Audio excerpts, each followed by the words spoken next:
questa targa che è pesantissima, e conoscendo le tue abitudini spero che tu la metta in buona vista. Ecco, va bene, in bocca al lupo per tutto, anche dal punto di vista personale, oltre che dal punto di vista poetico.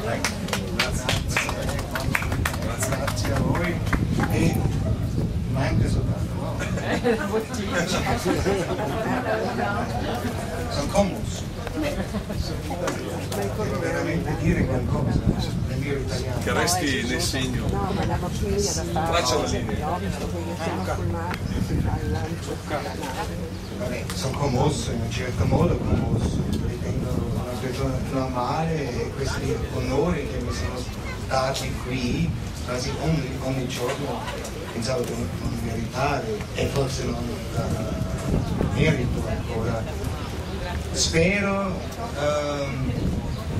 che un giorno qualcosa rimane di quello che ho fatto, e poi si potrà dire: tu hai due nipoti o figli, non lo so, voi tutti ai vostri figli, vabbè, questo è rimasto, allora ha meritato questo onore di stare qui a Caorle e essere onorato così, che mi imbarazza,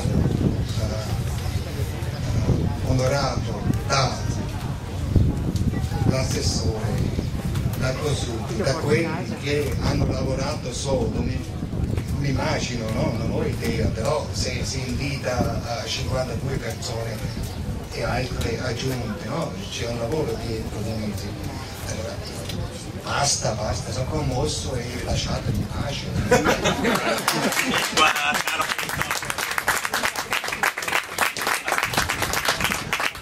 Facciamo la svelatura del segno sullo scoglio.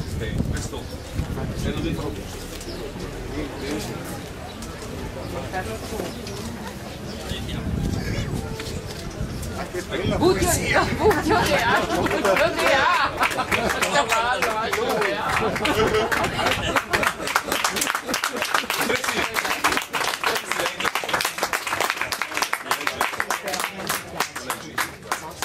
L'italiano o il tedesco?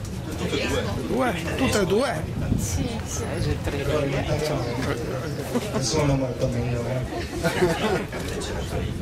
Va bene. Va bene. Versi 2009. Lichtzart, Sternsamen, die morgen aufgehen in einer einzigen gleißenden Blüte. Semina di luce, semi di stelle che domani si schiudono in un solo fiore splendente.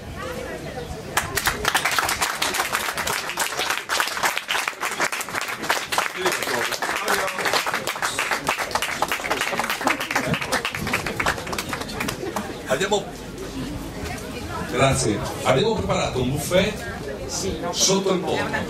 È un aperitivo veloce per rinfrescarsi il cuore, soprattutto da William che ha parlato tanto.